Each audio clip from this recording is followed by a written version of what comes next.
जैसा कि last episode में हमने देखा था कि यान जियांग इल्यूजन फॉर्मेशन की ट्रायल को पास करते हुए एल्डर हान ने दिए हुए ग्रीन टाइगर सील को भी मास्टर कर लेता है, मगर एल्डर हांग को यकीन नहीं हो रहा था कि यान जियांग के पास इतनी एबिलिटीज होगी, इसलिए वो उसे इनर पैलेस में एडमिशन देने से मना कर देता है। हालांकि यान जियांग ने स्टार किंग द जिंग वान से रिकॉग्निशन लेकर अपने एबिलिटीज को प्रूव किया। साथ ही साथ स्टार किंग ने एल्डर हांग को भी पनिश किया था, जिसके चलते एल्डर हांग ना चाहते हुए भी यान जियांग को इनर डिसाइपल बना चुका था। अब यान जियांग को डिमोनिक कोर्स की जरूरत थी, तो वो एल्डर हांग को ही ब्लैकमेल करते हुए अपने रिसोर्सेस परचेस करने लगा।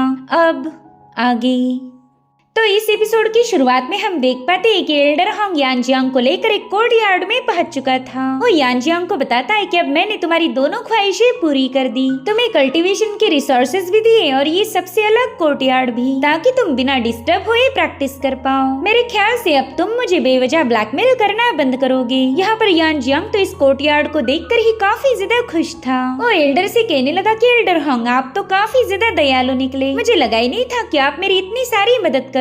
मगर एल्डर हांग को तो उसकी तारीफें सुनकर भी गुस्सा आ रहा था, क्योंकि ये सब तो उसने बस स्टार किंग के डर के मारे किया था। जिसके बाद वो गुस्से में वहाँ से रवाना हो गया। अब एल्डर हांग के वहाँ से जाते ही फेरी में यान जियांग के सामने आ जाती है। यान जियांग उसे बता रहा था कि मास्टर आपके कहने पर मैं ये 5 एलिमेंट डीमन पिल्स लेकर आया हूँ, तो अब आप बताएं फिर हम 5 एलिमेंट सोड बॉडी को कंडेंस कब करने वाले। मगर फेरी इन डीमन पिल्स को देखकर भी ज्यादा खुश नहीं हुई थी। वो कहने लगी कि ये तो सेकंड रैंकिंग की डिमोनिक पिल्स हैं, इससे हमें उतने खास रिजल्ट नहीं मिलेंगे जितने कि हायर रैंकिंग के पिल से मिल सकते थे। जो सुनकर ही यान जियांग भी मायूस हो गया। उसने बड़ी मेहनत करके इन पिल्स का जुगाड़ किया था। एल्डर हांग को चुना लगाना आसान काम बिल्कुल नहीं था, इसीलिए फेरी कहने लगी कि कोई बात नहीं, हम इसी का यूज करके सोड बॉडी को फॉर्ज करेंगे। चलो जल्दी से इन डीमन पिल्स को कंज्यूम करके कल्टीवेशन में बैठ जाओ। तो यान जियांग भी अपने मास्टर की इंस्ट्रक्शंस को फॉलो करने लगा। फेरी उसे बता रही थी कि कंडेंसिंग की प्रोसेस काफी ज्यादा पेनफुल होगी, तो मैं उम्मीद करती हूँ कि तुम उस दर्द को झेल पाओ। और अब फेरी ने अपनी पावर्स को एक्टिवेट करते हुए 5 एलिमेंट सोड बॉडी को कंडेंस करना शुरू कर दिया।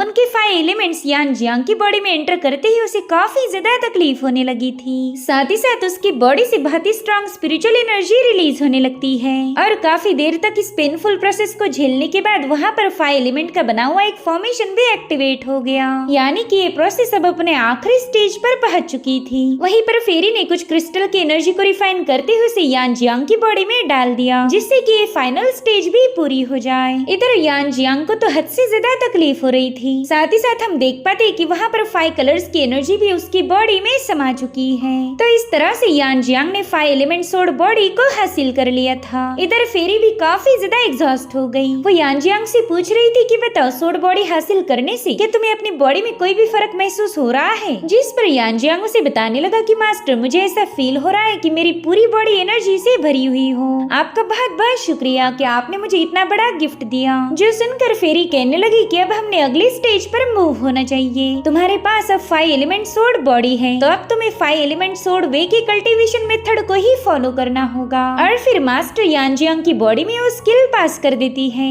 यान जियांग को बस इन स्किल्स को मास्टर करना होगा। फेरी उसे बता रही थी कि पहला तुम्हें खुद ही इस टेक्निक को समझना होगा। कोशिश करो कि तुम खुद के दम पर ही इन्हें मास्टर कर पाओ, और अगर तुम्हें कोई दिक्कत आए तो ही मैं तुम्हारी हेल्प करूंगी। मगर फिलहाल मुझे रेस्ट की जरूरत है। सोड बॉडी कंडेंसेशन प्रोसेस में मेरी काफी सारी एनर्जी यूज हो चुकी है। बस याद रखो कि तुम्हें अपने मास्टर के लिए कुछ सोल क्रिस्टल्स लाने होंगे, उससे मैं जल्दी से खुद को रिकवर कर पाऊंगी। यहाँ पर अपने मास्टर को कमजोर देख यान जियांग भी पैनिक हो जाता है। उसे कुछ भी करके सोल क्रिस्टल्स हासिल करने पड़ेंगे। अब यान जियांग इसी बारे में सोच रहा था कि तभी मेन डोर पर उसे किसी की आवाज आई। दरअसल शियार उससे मिलने आई थी। यान जियांग कहने लगा कि तुम्हें एड्रेस किसने बताया, इस घर के बारे में तो अभी तक किसी को पता ही नहीं था। जिस पर शियार बताने लगी कि मैं तो आपके बारे में एल्डर हांग से पूछ रही थी, तो उन्होंने ही मुझे बताया कि आपको यहाँ पर शिफ्ट कर दिया है। खैर ये देखिए मैं आपके लिए क्या लाई हूँ। दरअसल शियार यान जियांग के लिए कुछ एसेंस पिल लेकर आई थी, मगर यान जियांग इन पिल्स को एक्सेप्ट करने से मना कर देता है। वो कह रहा था कि ये तुम्हारे ज्यादा काम आएगी, मैं इन्हें एक्सेप्ट नहीं कर सकता।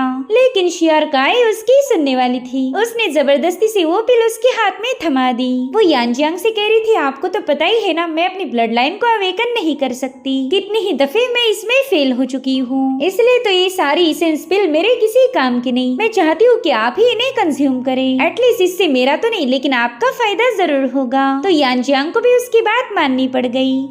अब इन दोनों की बातें सोड मास्टर ने भी सुन ली थी। वो यानजियांग से कहने लगी कि तुम्हारी सिस्टर की ब्लड लाइन काफी ज्यादा स्पेशल है। मेरे ख्याल से उसके पास डाउ ग्रेड की लोटस ब्लड लाइन होगी, जो कि अपने आप में ही काफी ज्यादा रेयर मानी जाती।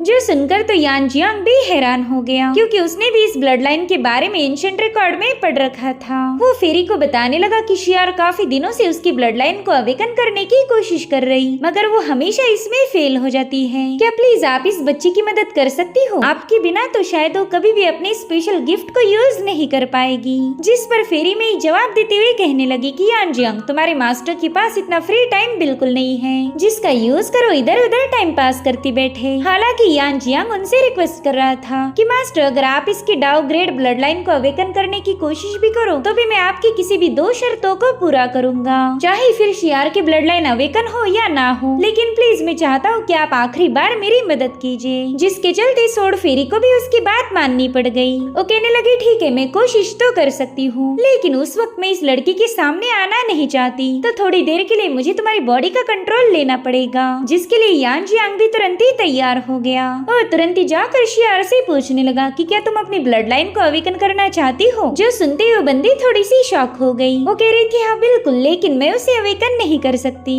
अगर आपके पास कोई वे आउट है तो मुझे बता दीजिए। जिस पर यानजियांग उसे वो 5 एसेंस पिल वापस लौटाते हुए कह रहा था कि अब ये पिल मेरे नहीं बल्कि तुम्हारी ही काम आएगी, इन्हें फिलहाल के लिए संभाल के रखना। वैसे मेरे पास एक तरीका है जिसका यूज कर हम शायद तुम्हारी ब्लड लाइन को अवेकन कर पाएंगे। तो शियार भी इसके लिए तुरंत ही राजी हो गई। अब सबसे पहले तो यानजियांग उसकी बॉडी में मौजूद स्पिरिचुअल एनर्जी को चेक करने लगा। इस वक्त फेरी मेई ने यानजियांग की बॉडी का कंट्रोल गेन कर लिया था। वो शियार की बॉडी को टच करते ही यानजियांग की आवाज में उसे बता रही थी कि तुम्हारे पास डाउ ग्रेड की ब्लू लोटस की ब्लड लाइन है, मगर तुम्हारी बॉडी में इनेट स्पिरिचुअल एनर्जी की कमी होने की वजह से तुम अपनी ब्लड लाइन को अवेकन नहीं कर पा रही हो। यहाँ पर शियार को आज तक पता ही नहीं था कि उसके पास इनेट पावर की डेफिशिएंसी थी। वो अब थोड़ी सी नाराज होकर यानजियांग से पूछने लगी कि क्या अब मेरी ब्लड लाइन को अवेकन करने की उम्मीद भी मैंने छोड़ देनी चाहिए, क्योंकि इनेट एनर्जी को क्रिएट करना सबसे ज्यादा मुश्किल था और उसके बगैर तो ब्लड लाइन अवेकन नहीं हो सकती। तो यानजियांग उससे कह रहा था, ना बिल्कुल नहीं, हमारे पास अभी भी चांस है, लेकिन इसके लिए मुझे तुम्हारी मेरिडियंस को क्लियर करना होगा।